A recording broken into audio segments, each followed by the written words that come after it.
Hello friends, कैसे हो आप सभी लोग। तो आपका स्वागत है आपके अपने यूट्यूब चैनल कनिक क्लासेस चूरू के अंदर। तो फ्रेंड्स, हम आज इस वीडियो में लेके आ चुके हैं बीएसटीसी और पीटीटी के रीजनिंग के जो मोस्ट इंपॉर्टेंट क्वेश्चन है वो हम लेके आ चुके हैं। तो आप जल्दी से जल्दी चैनल को सब्सक्राइब कर लें। जी, आप जल्दी से जल्दी चैनल को सब्सक्राइब कर लें, क्योंकि हम इस चैनल पर आपको बीएसटीसी और पीटीटी का फुल ऑफ कोर्स कराने वाले हैं। जी हाँ, फुल ऑफ कोर्स कराने वाले हैं, वो भी फ्री। तो आप चैनल को जल्दी से जल्दी क्या करें, आप जल्दी से जल्दी चैनल को सब्सक्राइब कर लें। तो चलते हैं हम अपने वीडियो की तरफ।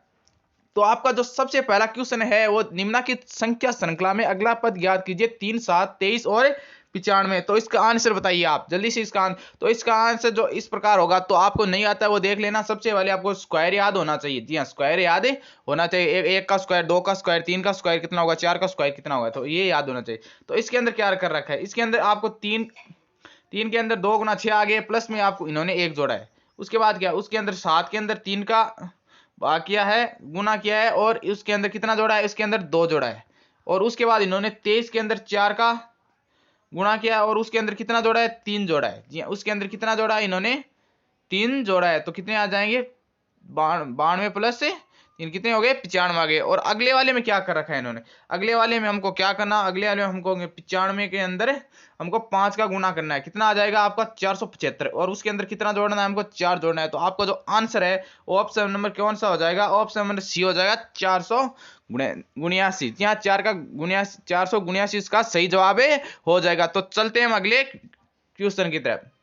तो इसके अंदर आपको क्या दे रखा है, इसके अंदर आपको दे रखा है अगर हम एक निश्चित कूट भाषा में एच एन डी को एस जेड एम डब्ल्यू के रूप में लिखा जाए और कम को एक्स एल एन डब्ल्यू के रूप में लिखा जाए, तो हम मिल्क को क्या लिखेंगे। तो फ्रेंड्स, इसके अंदर आपको क्या करना, आपको रीजनिंग सीखने के अंदर आपको 2 चीजें अवश्य होनी चाहिए। जैसे ए कितने नंबर पर आता है, ए जैसे 1 नंबर पर आता है, जेड जैसे 26 पर आता है, और पी आपका 16 पर आता है। ऐसे आपको सभी अल्फाबेट होते हैं ना, क्यों है ना, वो 17 पर आता है। ऐसे आपको सभी अल्फाबेट के याद होने चाहिए कि कितने नंबर पर आते हैं। एक जैसे ए का उल्टा होता है जेड, और बी का उल्टा होता है वाई, और सी का उल्टा होता है एक्स। ऐसे आपको आपको क्या होता है, क्या करना है, एम का उल्टा होता है एन। ऐसे आपको है, आपको सभी के जो उल्टे अक्षर है ना वो याद करने होंगे। अगर आप चाहते हैं कि आपको याद हो जाए तो आप मेरे को कमेंट कर देना, मैं एक और वीडियो लेकर आ चुका हूँ, 5 मिनट के अंदर आपको सभी जो है ना वो याद करा दूंगा। तो इसके अंदर क्या है, इसके अंदर एच ए एन डी, जी हाँ ऐसा ही तो दे रखा है, उसको लिखा है एस जेड एम डब्ल्यू। जी हाँ, तो एच का क्या होता है, एच का होता है उल्टा S, Honey Singh, H S. A का उल्टा होता है जेड, ए जेड अजहर। और एम का जो उल्टा होता है एम एन मन मेन। जी हाँ, एन का उल्टा हो तो एम होता है, और डी का उल्टा होता है वो डी ड्यू ड्यू, मतलब डी का उल्टा होता है डब्लू। ये मैंने ट्रिक से याद कर रखा है, आपको भी मैं याद करवा दूंगा। तो हमको क्या करना है, हमको मिल्क का उल्टा लिखना है। मिल्क का हमको क्या करना है, उल्टा लिखना है। एम का उल्टा हो गया एस एन, और आई का उल्टा हो गया आर, और एल का जो उल्टा हो गया ओ हो गया, और के का उल्टा हो गया वो क्या हो गया पी। तो N R O P, B है ना, बी आपका करेक्ट आंसर हो जाएगा। जी हाँ, बी आपका बिल्कुल करेक्ट आंसर हो जाएगा। तो अगले में चलते हैं। तो अगले में दी गई श्रृंखला में से प्रश्न चिन्ह के स्थान पर कौन सी संख्या आएगी, 16, 24, 36 और 80। तो इसके अंदर क्या क्या हुआ, देखो मैं बता दूं इसके अंदर क्या क्या है। इसके अंदर देखो 16 का आधा कितना होता है, सॉरी 16 का आधा कितना, 16 का आधा होता है 8। तो इसके अंदर 16 में कितने जोड़ दिए गए, 8 जोड़ दिए गए। और 24 का उल्टा आधा कितना होता है, 24 का उल्टा आधा होता है, सॉरी 12। 24 का आधा होता है जो 12, तो 24 के अंदर 12 जोड़ दिए तो 36 आ गए। तो हमको 36 का आधा करना है, 36 का आधा होता है 18। तो हमको क्या करना है, 36 में कितने जोड़ने होंगे, 18 जोड़ने को। तो आपका कितना आंसर हो जाएगा, आपका 54 जो है ना इसका करेक्ट आंसर हो जाएगा। जी हाँ, 54 इसका correct answer, option number A इसका बिल्कुल करेक्ट आंसर हो जाएगा। अगर समझ आ रहा है तो लाइक जरूर करें। जी हाँ, लाइक जरूर करें। तो आपको देखो इसके अंदर निम्नलिखित प्रश्नों में 4 शब्द दिए गए हैं। जी हाँ, निम्नलिखित प्रश्नों में 4 शब्द दिए गए, जिनमें से 3 किसी प्रकार से समान और चौथा बेजोड़ है। बेजोड़ शब्द कौन सा है, मतलब जो इनमें से मेल नहीं खाता है। तो इसके अंदर देखो आप, एक मलेरिया एक रोग है, डेंगू एक रोग है, फ्लेग एक रोग है, टिटनेस क्या है, टिटनेस एक इंजेक्शन है। जी हाँ, टिटनेस एक इंजेक्शन है। तो इसका जो जो जवाब है वो डी हो जाएगा। डी इन सभी में से मेल है, नहीं खाता, क्योंकि टिटनेस क्या है, एक इंजेक्शन है। तो चलते हैं आगे की तरफ। तो इसके अंदर देखो आप, इसके अंदर 735 41 को दिल्ली लिखा गया है, और बाकी और कलकत्ता को 182 589 और 662 लिखा गया। तो हम कैलिकट को क्या लिखेंगे। तो इसके अंदर क्या करना है, सबसे पहले आपको उसके रफ कार्य दिया होगा, आपको बीएसटीसी और पीटीटी का कोई एग्जाम लगेगा, उसके अंदर आपको कॉपी कुछ ऐसा पेज देंगे जिसके अंदर आपको रफ कार्य कर सकते हैं आप, शायद उस पेपर के अंदर ही आएगा। तो सबसे पहले मैं बता दूं आपको, जैसे आपको क्या करना है, आपको ये नाम लिख लेना है, दोनों नाम लिख लेना है, मैं एक ही लिख रहा हूँ है।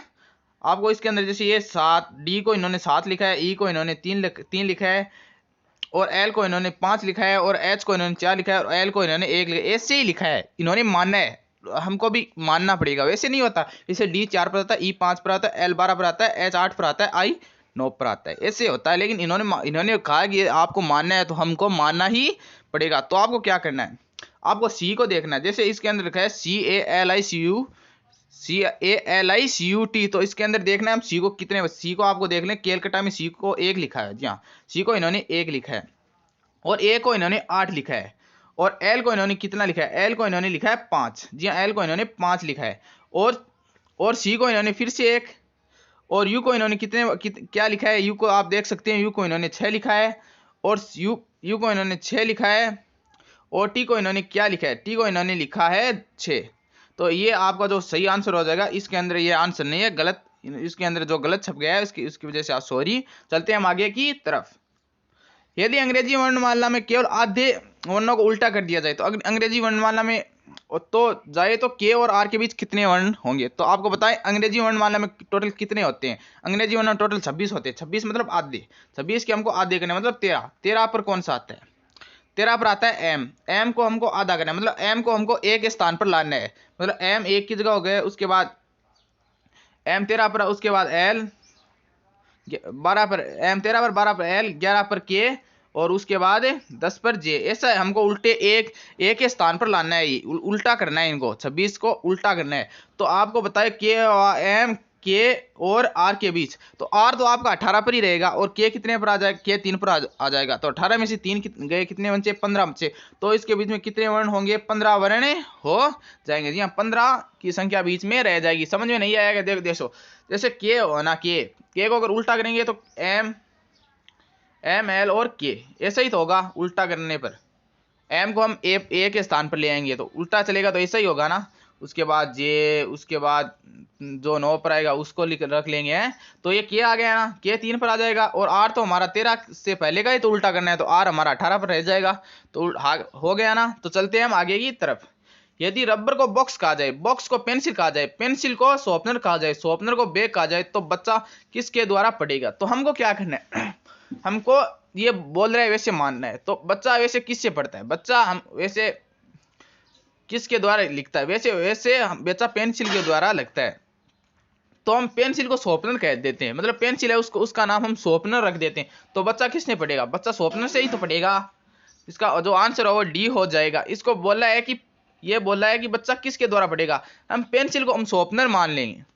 पेंसिल तो है वो, लेकिन उसका नाम हम पेंसिल का नाम बदल के हम शॉर्पनर रख देंगे, तो बच्चा शॉर्पनर से ही तो पढ़ेगा। चलते हैं हम आगे की तरफ। जी हाँ, चलते हैं हम आगे की तरफ। जूल का शब्द ऊर्जा से है, इस प्रकार पास्कल का शब्द किससे। जैसे मान ले जूल का क्या मात्रक होता है, ऊर्जा होता है। ऊर्जा का जो मात्रक होता है वो जूल होता है। तो पास्कल किसका मात्रक है, आपको पता होना चाहिए। पास्कल वो दाब का मात्रक है। जी हाँ, पास्कल क्या है, वो दाब का मात्रक है। चलते हैं हम आगे की तरफ। 70% व्यक्तियों के पास कार है और 75% व्यक्तियों के पास टीवी है। यदि व्यक्तियों के पास टीवी और कार दोनों है, तो कितने प्रतिशत व्यक्तियों का न तो कार हो न हो वो टीवी है। तो आपको मैं बता दूं, देखो 70% व्यक्तियों के पास कार है। जी हाँ, 70% और 75% व्यक्तियों के पास टीवी है। जी हाँ, 75% व्यक्तियों के पास है वो टीवी है। और यदि 55% टीवी और कार दोनों है, तो कितने %? तो देखो 75% व्यक्तियों के पास टीवी है, बच गए कितने, 25 बच गए ना, 25 बच गए ना, जिनके पास न तो कार है और न ही टीवी है। तो इसका जो जवाब वो 25 से हो जाएगा। चलते हैं हम आगे की तरफ। एक फोटो में से एक पुरुष एक महिला की ओर इशारा करते हुए कहती है, यदि मेरी पत्नी की सास की इकलौती पुत्री है, यह मेरी पत्नी की सास की इकलौती पुत्री है, तो महिला का पुरुष के साथ क्या संबंध होने वाला। तो बताऊं, जैसे मान लो आपकी पत्नी है, आपकी पत्नी की सास क्या लगेगी, आपकी पत्नी की सास आपकी माँ तो लगेगी ना। आप बॉयज हैं, उसको बता दूं, आपकी जो पत्नी आएगी या होगी, तो आपकी पत्नी की जो सास है वो आपकी माँ ही तो लगेगी। तो उसकी इकलौती बेटी मतलब आपकी माँ की इकलौती बेटी आपकी क्या लगेगी, आपकी बहिनी तो लगेगी। जी आपकी बहन ही तो लगेगी, तो ऑप्शन जो सी है बहन है ना, इसका जो करेक्ट आंसर है ना वो हो, तो जो इसका आंसर है ना वो बहिने हो जाएगा। जी हाँ बहन इसका आंसर है, वो हो जाएगा। चलते हैं आगे। देखो इसके अंदर लिखा हुआ है के बी से अधिक सुंदर है और बी वाई से सुंदर नहीं है। जे बी या वाई जितना सुंदर नहीं है, जे बी और वाई जितना सुंदर नहीं है, तो इसके सुंदरता में निम्नतम स्तर किसका, मतलब जो सबसे कम सुंदर है। इसके अंदर सबसे पहले लिखा के बी से अधिक सुंदर है, तो के है ना वो बी से अधिक सुंदर है, तो हम सबसे पहले इस इतने दो में के बी है ना वो बी आपका सबसे कम सुंदर है इतने में थोड़ा, और बी वाई से सुंदर नहीं है, बी है ना वो वाई से सुंदर नहीं है, मतलब बी अभी कम ही है, बी वाई से सुंदर है, मतलब वाई तो सुंदर हो गया, के भी सुंदर हो गया, इसको छोड़ दो, हमको सबसे निम्नतम वाला देखना है। तो हमको बी जे बी या वाई जितना सुंदर नहीं है, और तो अभी हमको सबसे कम को जे बी और वाई जितना सुंदर नहीं है, तो जे सबसे कम हो गया है, तो इसका जो सही जवाब ऑप्शन क्या होगा, ऑप्शन बी आपका हो जाएगा। ऑप्शन बी इसका आंसर है, हो जाएगा। तो चलते हैं आगे की तरफ। निम्नलिखित विकल्पों में से वह शब्द चुनिए जो दिए गए शब्द के अक्षर का प्रयोग नहीं किया जा सकता। तो ये जो आपको शब्द दे रखा है वो क्या है, एनिवर्सरी नाम है, तो हमको ऐसा शब्द देना है जैसे ये जो शब्द है ना इनको से देखने जो है ना इनमें अक्षर है ना वो ऊपर वाले, ऐसा कौन सा शब्द है जो निचले में अक्षर है वो ऊपर वाले में से नहीं है, तो सबसे वाला वाई ए आर एन, तो आपको इसके अंदर देखना है कि वाई है ना, तो लास्ट में वाई है, ए भी है, आर भी है और एन भी है ना, ये है ना, और वेरी वेरी आपको उसके अंदर दिखा दो, इसके अंदर देखना वी भी है, ई भी है, आर भी है और वाई भी है। तो हमको उसके बाद दे रखा है तीन पर सेव, तो सेव आपको दे एस भी है, इसके अंदर ए भी है, वी भी है और ई भी है, तो ये भी सही है। आपको लास्ट में बता व्यू, तो वी तो है, इसके अंदर आई भी है, ई भी है, लेकिन डब्लू है ना वो डब्लू इसके अंदर पूरे में नहीं है, तो आपका जो डी है ना वो करेक्ट आंसर है, हो जाएगा। व्यू इसके अंदर जो नहीं मेले खाता है। तो चलते हैं हम आगे की तरफ। यदि कूट भाषा में ड्रीम को 78026 तो अभी आपको मैंने बताया, तो हम आपको क्या करना है, आपको ऐसे लिख लेना है, आपको दोनों लिख लेने हैं, मैं एक ही लिख रहा हूँ, इसके अंदर एक ही आएगा तो एक ही लिख रहा हूँ, तो इसके अंदर ऐसे लिख लेना, आपको लिख लिया आपको ऐसे, आपको इन्होंने ई को 0 माना है, ए को 2 माना है, एम को 6 माना है, ऐसे लिख लेना है। तो आपको क्या करना है, एल को इसके अंदर लीडर को कैसे लिखा जाए, तो एल को देख लेना है आपको, एल को है ना, एल को इन्होंने लिखा है 1, एल को इन्होंने क्या लिखा है 1, और ई को इन्होंने लिखा है 0, और ए को इन्होंने क्या लिखा है, ए को इन्होंने लिखा है 2, और डी को इन्होंने क्या लिखा है, डी को इन्होंने 7 लिखा है, ई को इन्होंने क्या लिखा है, ई को इन्होंने 0 लिखा है, और आर को इन्होंने क्या लिखा है, आर को इन्होंने क्या लिखा है, आर को इन्होंने लिखा है 8। तो इसके अंदर 102 708 किस में है, 102 708 ऑप्शन नंबर डी में है, तो आपका जो correct answer option number D हो जाएगा। तो चलते हैं आगे की तरफ। यदि चूहे को कुत्ता खा जाए, चूहे को कुत्ता खा जाए और कुत्ते को नेवला खा जाए, शेर को सांप खा जाए और सांप को हाथी खा जाए, तो आपको पालतू कौन है। तो आपको क्या पता है पालतू पशु कौन है, तो कुत्ते को ही तो हम पालते हैं। जी हाँ कुत्ते को ही तो, हाथी को थोड़ी पालते हैं, सांप को थोड़ी पालते हैं, शेर को थोड़ी पालते हैं, नहीं पालते ना, हमको कुत्ते को पालते हैं। तो इसके अंदर हमको कुत्ते कुत्ते को क्या कहा गया, कुत्ते को इसके अंदर कुत्ते का नाम चेंज कर हमने क्या रख दिया, कुत्ते को नेवला खा जाए, ये आपको दिख रहा होगा ना, कुत्ते का हम नाम चेंज करके हमारे कुत्ते का जो नाम है वो नेवला है। जी हाँ हमारे कुत्ते का जो नाम है वो क्या है, नेवला है। तो इसका जो करेक्ट आंसर हो जाएगा ना वो नेवला हो जाएगा। हमारे कुत्ते का क्या नाम है, नेवला रख दिया, तो कुत्ते को हम नेवला कहते हैं, तो इसका जो करेक्ट आंसर हो वो नेवला हो जाएगा। तो चलते हैं हम आगे की तरफ। तो इसके अंदर क्या दे रखा है, इसके अंदर निम्नलिखित श्रृंखला को पूरा कीजिए, ऐसा दे रखा है। जी हाँ निम्नलिखित श्रृंखला को क्या करना है, आपको पूरा करना है। तो 7 8 10 और 11 दे, 7 के अंदर इन्होंने क्या जोड़ा है, 7 के इन्होंने 1 जोड़ दिया तो 8 आ गया, 8 के अंदर इन्होंने 2 जोड़ दिया तो 10 आ गया, 1 जोड़ा है 2 जोड़ा है, और 10 के अंदर इन्होंने 3 जोड़ दिया तो 13 आ गया, और 13 के अंदर इन्होंने 4 जोड़ दिया तो 17 आ जाएगा। तो हमको 17 के अंदर क्या जोड़ना है, 1 2 3 4 तो जुड़ रहे हैं, तो हमको 17 के अंदर 5 जोड़ने हैं, तो क्या आ जाएगा 22 आ जाएगा। तो ऑप्शन नंबर आपको ए है ना वो बिल्कुल करेक्ट है, हो जाएगा। तो चलते हैं। यदि पुलिस को शिक्षक कहा जाए, शिक्षक को राजनेता कहा जाए, और राजनेता को डॉक्टर कहा जाए, डॉक्टर को वकील कहा जाए, और वकील को सर्जन कहा जाए, तो अपराधी कौन पकड़ता है, सबसे पहले अपराधी कौन पकड़ता है, अपराधी है वो मुजरिम है ना, वो पुलिस ही तो पकड़ती है। जी हाँ पुलिस ही तो मुजरिम पकड़ती है। था इसके अंदर पुलिस को नाम चेंज करके हमने क्या रखा है, वो आपको पुलिस को शिक्षक कहा गया है। जी हाँ पुलिस जो है ना उसका नाम चेंज करके हमने उसका, जैसे कोई पुलिस वाला बंदा है उसका नाम शिक्षक रख दिया है, तो पुलिस जो चोर है ना उसको क्या कौन पकड़ेंगे, उसको शिक्षक पकड़ेंगे। जी हाँ शिक्षक तो उसका नाम चेंज करके रख दिया है हमने, वैसे तो पुलिस ही पकड़ती है। चलते हैं तो आपका जो आज का जो है ना वो इतना ही था। तो मिलते हैं अगले वीडियो में, तब तक के लिए धन्यवाद, थैंक यू। आप चैनल को जल्दी से जल्दी सब्सक्राइब कर दे, मैं आपको पूरी रीजनिंग आपको पूरा एकदम सही से क्लियर करा दूंगा। थैंक यू, धन्यवाद।